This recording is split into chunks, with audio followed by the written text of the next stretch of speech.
guys, welcome back to another episode of Tales of Olympus. And I'd like to say a special thank you for all of you that are listening. We have just reached 300 downloads.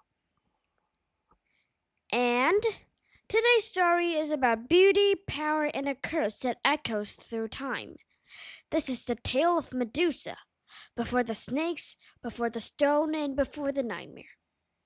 You may have known Medusa, may have heard her stories, and she was always like a monster, like with snake-like hair.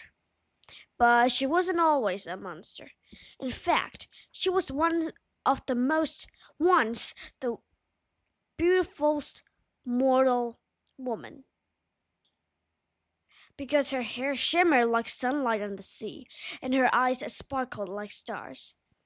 People even came from faraway lands to just see her. But Medusa wasn't just admired for her looks. She was a devoted priestess of Athena, the goddess of wisdom and war. She spent her days praying in Athena's temple, cleaning the marbled floors, lighting incense, and staying pure in mind and body, just like all priestesses of the goddess were required to do. But beauty is a dangerous thing in a world ruled by gods. And soon someone else noticed Medusa. Not a mortal man, not a jealous queen, but Poseidon, god of the sea, ruler of storms and brother of Zeus. And he was someone who never liked it being told no. This is one of Poseidon's more darker stories. Poseidon saw Medusa and was captivated, not just by her beauty, but by the fact that she was off limits, sacred, and untouchable. And Poseidon, the Earthshaker, didn't like boundaries. One evening, as the moonlight poured through the marble pillars of Athena's temple, Medusa knelt in prayer. The torches flickered. The air was still. Everything seemed peaceful, until the ground trembled. A hush fell over the temple, as if even statues held their breath. The water in the offering bowl began to ripple. Footsteps echoed, and it was too heavy for any mortal. The scent of sea salt filled the air. Poseidon had entered the sacred temple. He did not speak. And what happened next depends on which version of the myth you believe. Some say that Poseidon assaulted Medusa. Others say Medusa and Poseidon had already fallen in love.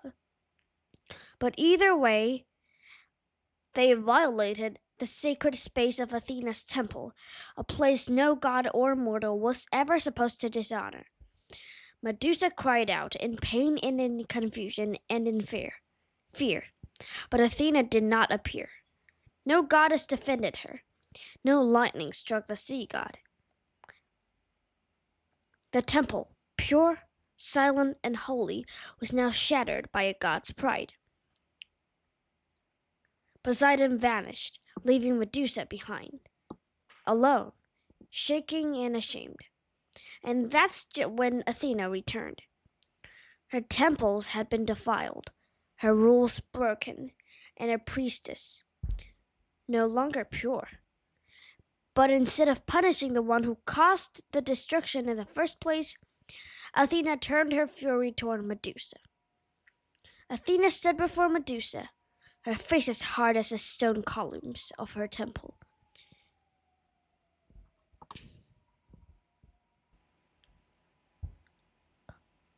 You have broken your vows. The goddess said. You have stained what was sacred. Medusa tried to speak, to explain and to beg. But Athena did not listen. She didn't punish Poseidon. She didn't strike him with her spear. Instead, she turned to the woman who had worshipped her, the woman who had loved her, and she cast her punishment. In a single flash, Medusa's beauty turned into horror. Her golden hair twisted into live snakes, hissing and writhing like fury. Her soft eyes were replaced with a deadly curse. Anyone who looked into them would be turned to stone forever. There was no trial, no second chance, just a curse, cruel, powerful, and permanent. Athena banished Medusa from the mortal world, sending her to live in isolation on a lonely island called Sarpedon, far across the sea. There, the once beautiful priestess became the monster whispered about in nightmares, a Gorgon. But even in her exile, Medusa lived. She was no longer a servant of the gods. She was now feared by kings and warriors alike. She would never bow again, and Poseidon never apologized, never looked back. But he knew that somewhere across the sea, the child of his desire and Athena's wrath still watched, with eyes that could turn the world to stone. Okay, we'll take a very, very short little break here, and we'll be back on the other side. Besides, I have something to tell you first. My song, The Good in Me, is now released on Apple Music and will soon be on Spotify, YouTube Music, and those stuff. The big platforms, KKBox, yeah. And right now there's no lyrics, but maybe only in Spotify. But I'm sure I'll be working on the lyrics like in a month or two. Like it'll probably be finished by then. Because I used SoundDrop to distribute, and SoundDrop doesn't give like those very cool like time synced lyrics. Yeah. And we'll be back on the other side with more Tales of Olympus.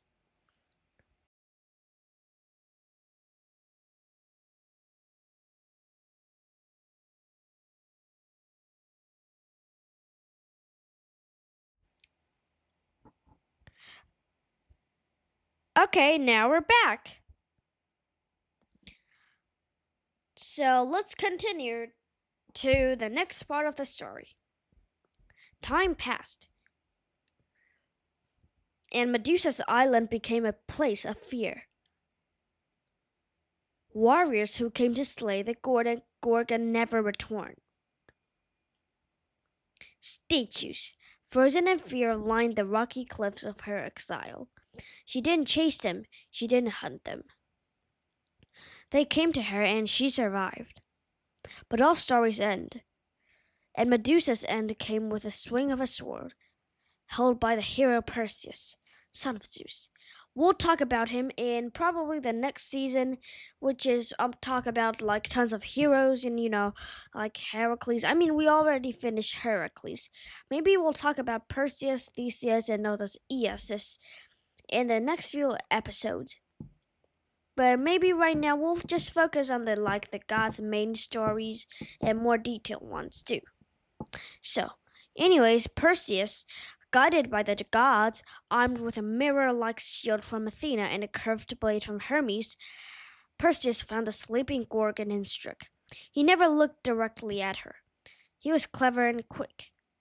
And in one silent breath, Medusa's head was severed.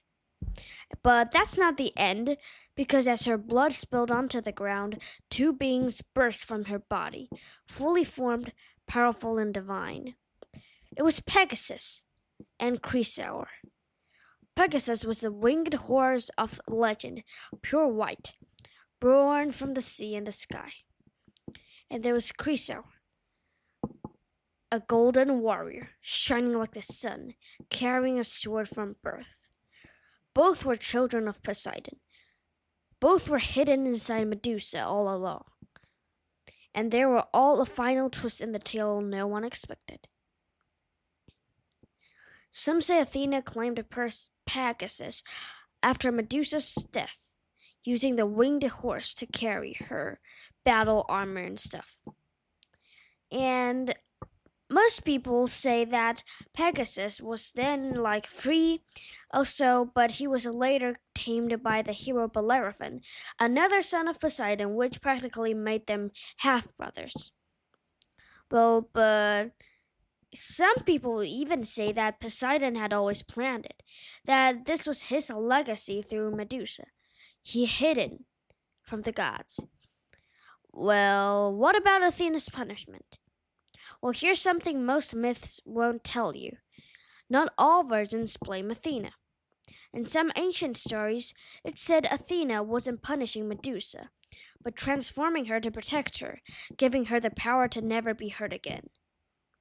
That a snake's and stone gaze were not a curse, but a shield, a warning to all gods and mortals. Don't ever hurt her again. So is Medusa a monster or a victim who became a symbol of strength? And what about Poseidon? He left her behind, but his children still walk the world, wild, powerful, and free. This was the story of Poseidon, Medusa, and the power that arises from pain. But we'll add a bonus segment. What if Medusa had lived? What if she had survived? What if Perseus never came? But what if, and even what if she looked into the mirror shield and saw not a monster, but a warrior? Imagine a different ending. Medusa standing tall, not hidden in exile, but ruling the island she was banished to. She could have become a queen of stone, a protector of women, a goddess in her own right. She would walk through her temple, unafraid, her snakes hissing softly, not as a threat, but as a crown. And what if she had confronted Poseidon, not to beg for forgiveness, but to say that you created me, but you do not own me? And what if Athena had helped her, truly helped her, turned from rival to ally? Imagine the wisdom of one goddess joined with the power of a gorgon. They could have changed Olympus. They could have made the gods fear, respect them. But myths are not always fair. They are echoes of the world that once was, full of beauty, betrayal, and battles we still feel today. Yet even in death, Medusa lives on, in statues, in stories, and in every voice that refuses to be silenced. Very dramatic. Yay. So, thank you for listening to Tales of Olympus. If you like this episode, make sure to follow, share it with your friends from other countries, or just friends from your country, too. Don't forget to leave a rating on your favorite platform for us. Next time, will it be the birth of a legendary hero, or the fire theft of Prometheus, or maybe a revenge of Hera? Only the fates know. Until then, stay curious, stay bold, and don't look back, well, unless you're holding a mirror. And that's it for today's episode, guys. And I know it's short again, but yeah, it'll have to do for this week. Sorry. And I'll leave the link in the description on where to hear my song on Apple Music right now. So those that use Spotify can wait like a week or two and then like search Ariel Like Go. No, Ariel Like Gal, or like The Good in Me, and hopefully you'll see it. Yeah. So, my name is Ariel. I'm 10 years old, and I will see you next episode.